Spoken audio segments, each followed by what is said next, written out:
नमस्कार, आप देखना शुरू कर चुके हैं वर्ड हेडलाइन और मैं नंदिनी नागर। अब मासूम बेरोजगारों को ठगना और भी आसान हो चुका है। कोई भी ठग किसी भी मासूम बेरोजगार को आसानी से ठग सकता है। ऐसा ही एक मामला जनपद बुलंदशहर से भी सामने आया है, जहां पुलिस की कई दिनों की रेकी के बाद एक ऐसा गिरोह पकड़ा गया है जिसने अब तक न जाने कितने मासूम बेरोजगारों को अपने झांसे में लाकर झूठी छूटे सपने दिखाकर ठग लिया है और लगभग 2 करोड़ रुपए की ठगी की है। ऐसे ही एक गिरोह को बुलंदशहर पुलिस ने पकड़ा है, जिसमें बुलंदशहर पुलिस सफल हुई है और अभी इस गिरोह के और भी कई अपराधी फरार हैं, जिनको पकड़ने में पुलिस जुटी हुई है और इस मामले की आगे की कार्यवाही में भी पुलिस जुटी हुई है। और इस गिरोह के सबसे बड़े मुखिया को भी पकड़ लिया गया है और इस गिरोह के मुखिया के नाम पर कई सारी ऐसी वेबसाइट्स रजिस्टर्ड हैं, ऐसी फ्रॉड वेबसाइट रजिस्टर्ड हैं, जिसके माध्यम से ये बेरोजगारों को अपना निशाना बनाता था और बेरोजगारों को रोजगार का झूठा झांसा देके, नौकरी देने का झूठा झांसा देके उनको ठगा करता था। और इस गिरोह में ये अकेला नहीं बल्कि इसके परिवार वाले भी इसके साथ में हैं, यानी ये पूरा परिवार इस फ्रॉड गिरोह को चलाता था। पुलिस को कार्रवाई के दौरान एक मोबाइल फोन प्राप्त हुआ है, एक लैपटॉप प्राप्त हुआ है, एक पासबुक प्राप्त हुई है, कुछ सिम कार्ड प्राप्त हुए हैं और एक कोरियर बैग भी प्राप्त हुआ है। और इस मामले पर प्रभारी निरीक्षक साइबर थाना बुलंदशहर नरेश कुमार ने भी जानकारी दी है। आइए सुनते हैं। मैं आपको बताना चाहता हूं कि हमारे साइबर सेल में प्रतिबिंब पोर्टल चलता है। उसमें जो लोग साइबर ठगी करते हैं उनके मोबाइल नंबर विजिबल होते हैं। उस पोर्टल के माध्यम से हमें ये शिकायत मिली थी कि बुलंदशहर में संदिग्ध नंबरों से साइबर ठगी लगातार की जा रही है।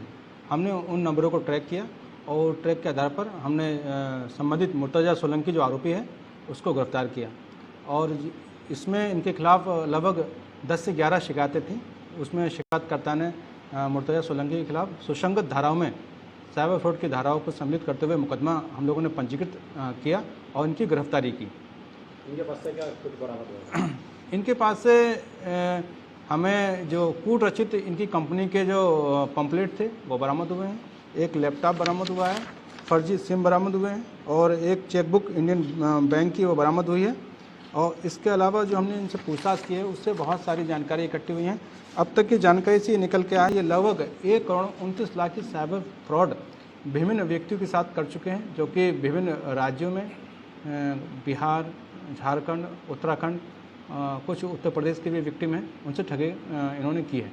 और इनकी जो मोडस ऑपरेंडी थी वो इस प्रकार से थी। इन्होंने गूगल सर्च इंजन पे जो अपनी फर्जी कंपनियां बनाई थी, सिग्मा, इसके अलावा स्टेस प्रहरी, सेम जोफर, जो कंपनियाँ इन्होंने 3 कंपनी फर्जी बनाई थी, उसको इन्होंने गूगल सर्च इंजन पर नौकरी.com के नाम से उनको उसमें इन्फॉर्मेशन डाली थी। जो बेरोजगार लोग होते थे वो इनकी कंपनियों में देखकर नौकरी का आवेदन देखकर इनसे संपर्क करते थे। उनको ये अपनी डीलरशिप और मेंबरशिप देने के नाम पर, डिस्ट्रीब्यूटर बनाने के नाम पर ठगी करते थे।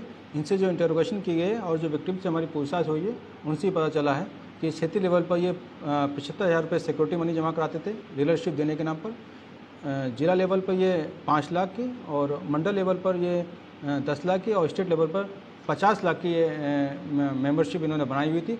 इसके अलावा जब ये मेंबर ये डीलरशिप वाले इनसे जो सामान, जैसा कि इनकी कंपनी ने तथाकथित रूप से प्रचारित किया था कि ये जीपीएस ट्रैकर और वाटर कंट्रोलर इनको देंगे, तो जो सामान मांगते थे तो उसके नाम पर भी ये ठगी करते थे।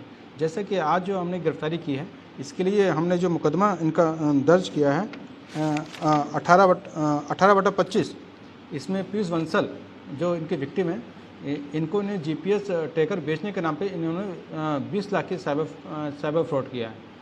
और इस तरह से ये पैसा लेकर उसको बाकायदा उसके नाम से बिल बनाते थे, फर्जी बिल बनाते थे, जिसका जीएसटी भी जमा नहीं है। और सबसे बड़ी बात है, जो कंपनियां इन्होंने दिखाई हुई हैं कागजों में, वो उन पते पे हम लोगों ने ट्रेस किया, कहीं भी वो कंपनी अस्तित्व में नहीं है। जब वो विक्टिम इनसे पैसा मांगते थे सामान, तो ये देते नहीं थे, और कहीं देते भी थे तो वो सामान ख़राब अवस्था वाला या बिल्कुल कूटरचित डमी तरह का सामान होता था। कई प्रकरणों में ऐसा हुआ है जिसमें विक्टिम ने इनसे अपना पैसा मांगा तो उनको इन्होंने जो है अपने जो चेक दिए उसमें अधिकांश के चेक बाउंस हो गए, या इन्होंने फर्जी कूटरचित साइन करके दिए, तो इन्होंने इस तरह से कूट रचना भी की। एक बड़ा फर्जीवाड़ा, जैसा कि मैंने आपको पहले बताया, 1,29,00,000 की अब तक की जानकारी हुई है। इनके खिलाफ 2 वाद भी दायर हैं। एक वाद इनका दायर है उत्तराखंड में और एक बागपत में, जो मान्य न्यायालय में दर्ज है। इसके अलावा इनका आपराधिक इतिहास भी खंगाला जा रहा है और हो सकता है इनकी और भी शिकायतें मिलें। अभी तक 11 शिकायतें हैं, 2 मुकदमे ऑलरेडी हम दर्ज कर चुके हैं, और भी शिकायतें अगर कोई मिलती है तो उसमें FIR लॉन्च की जाएगी।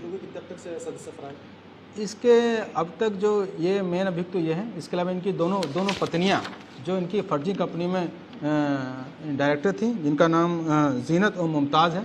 इसके अलावा इनका बहनोई हसरत अली, वो भी इनकी फर्जी कंपनी में डायरेक्टर है, और आसमा अली इनकी बहन।